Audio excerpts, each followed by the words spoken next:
Good evening, my friends. This is the Grimflayer. I hope you're doing very well tonight. Welcome to what I'm sure will be the first of many Modern Horizons 2 spoiler videos. This one featuring Brainstone. Will it rock? Well, it's a stone, and that's a good start, right? We've got the thematic synergy on point. But beyond that, is this card powerful enough to play in BGX mid-range in Modern? I'm going to say probably not, simply because 3 mana is a lot of mana to invest for a Brainstorm effect, right? Having said that, it is not strictly worse, although it is definitely way worse overall than Brainstorm, especially in the context of BGX, and it is definitely, there are lots of little upsides, lots of maybe hidden upsides that are worth exploring, so we're going to break it all down for you. Thank you so much for watching. Let's dive right into it.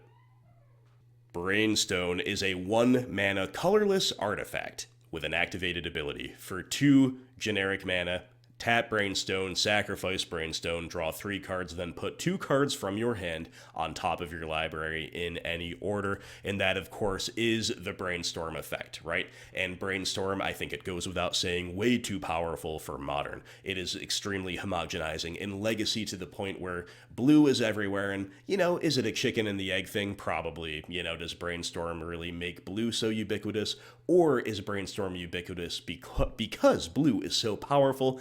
I don't really know. It's certainly some of both. And I think we can all agree that Brainstorm, too OP for Modern, and probably undercosted as well. Maybe Brainstorm is worth about 2 mana as an effect, right? So that leads me to believe, with my first reaction, my surface level reaction to Brainstone, is that it's interesting. It's a unique effect. It's kind of powerful. If it had an activated ability of 1, it would be very Modern playable, because then you're talking about what would be maybe an appropriately costed Brainstorm that could be played in a wide variety of decks, and is, you're only paying 1 mana over the rate of Brainstorm, but we're paying 2 over the mana, over the 2 mana over the rate, excuse me, and that's a lot. Going from 1 to 3 is huge. Even if the 1 is overcosted to begin with, that is a huge leap. So that is the source of my biggest skepticism as it regards Brainstone, but we must say that it definitely softens the blow a little bit, that you don't have to invest 3 mana up front all at once. You can break it up, you deploy it for 1, then you activate it for 2. And you can activate it for 2 at instant speed. So between the ability to split the cost and the timing of the activated ability being at instant speed, it's not quite as bad as it could be, right? Nevertheless, that is the single biggest barrier to playability, right? However, there are a lot of smaller synergies with a rock. Collectively, can they maybe make up for that high cost? Let's dig into those and see. So the first and most important and most powerful synergy is that Brainstone can be looped with Lurrus. That's right.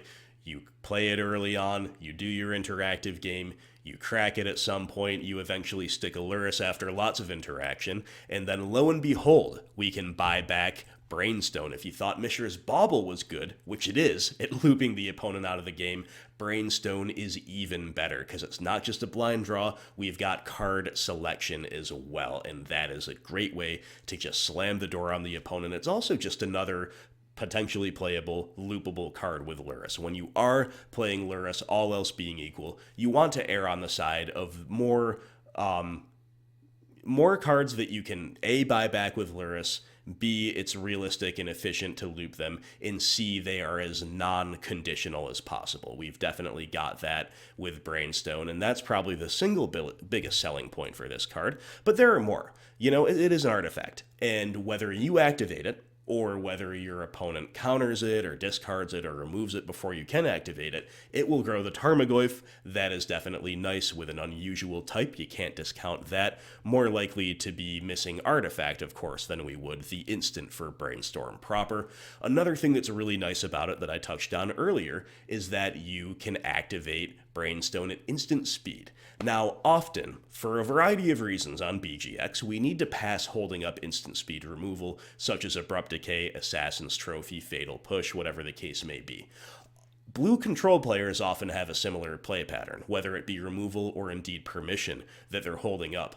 But the benefit for the blue players in terms of doing that is that if they don't need their interaction, they've usually got some kind of a cantrip to fire off on the end step, and therefore they do something productive either way. They're not time walking themselves. We don't have instant speed cantrips, right? On BGX, so often we'll have no choice, or it will be the optimal choice to pass holding up removal. Opponent doesn't end up playing into the removal, and we have kind of played ourselves, right? But with a Brainstone around, of course, you can hold up your decay, your trophy, whatever it might be. If you don't need it, you crack the Brainstone, definitely kind of nice. Scavenging Ooze plays a similar role in that it is a mana sink with instant speed activation, right? So once again, maybe you need the Scooz activation, maybe you don't. If you can pass holding up Scooz and holding up Brainstorm, you have the best of both worlds. You will be as efficient as possible. You're not wasting a single mana on a single turn. Now, it's not all roses, of course, because Brainstone will, in those regards, also incentivize us to play with fewer sorceries, and indeed, maybe fewer sorcery speed mana sinks, such as the very powerful Hex Drinker, right? You have to choose on your own turn before you have info about what your opponent's going to do, whether you're going to sink the mana into Hexy or whether you're going to hold up the activation of the artifact. Now, even that, a little more non-bowy, admittedly. Even that, not a pure non-bow, though, right? Because sometimes you'll deploy a Hex Drinker, it'll resolve, and you don't really have anything better to do, maybe, than, like, put 2 levels on it. But it doesn't accomplish anything right here and now. It's not crucially reaching the next stage. So maybe instead of putting 2 down, you could put 1 down, and then you could deploy a Brainstone instead. Even though it's not perfect, even though you're not really maximizing either card, we do still have cards with high ceilings in different ways that only cost 1 to begin with. The more we can lower our curve, the better it will be for Bob, and the more tactical flexibility we will give ourselves overall. So I thought that may be worth mentioning. And of course, Brainstorm effects, absolutely spectacular alongside fetch lands, and we already play those, right? So not only do we not have to build around this card in any way, it just slots right in alongside all the things we're already playing. We maximize its power, right? We've got instant speed effects, we've got fetch lands, it's an artifact to grow the Goyf, we've got Lurrus to buy it back. We're definitely doing a whole lot here, and as if that was not enough, the fetch lands now come in Old Border. The enemy-colored fetch lands, including that Verdant Catacombs, will be available in Old Border. We knew they were coming in MH2, didn't know they'd be brown, and that's very, very exciting. Now, having just laid out all those synergies, I am still skeptical, my friends. I think this is probably a one of it the most, simply because 3 mana to Brainstorm, even if it's got all these little upsides, and even if you can break up the cost over a couple turns and do it at the most opportune time, it's still a lot. It's still a lot. I think even though it's only a 1-drop, too many of these are likely to clunk up our deck. But you know how, in a Lurrus deck, you're going to play the 4 baubles, maybe a Spellbomb or 2 if they're called for in the meta? What if Spellbomb's not called for so much in the meta? Is a 1 of Brainstone in that slot really the worst thing? I don't think so. So I'm willing to test this as a 1 of. I am skeptical that it will be much more than that, at least in the context of a mid-range deck.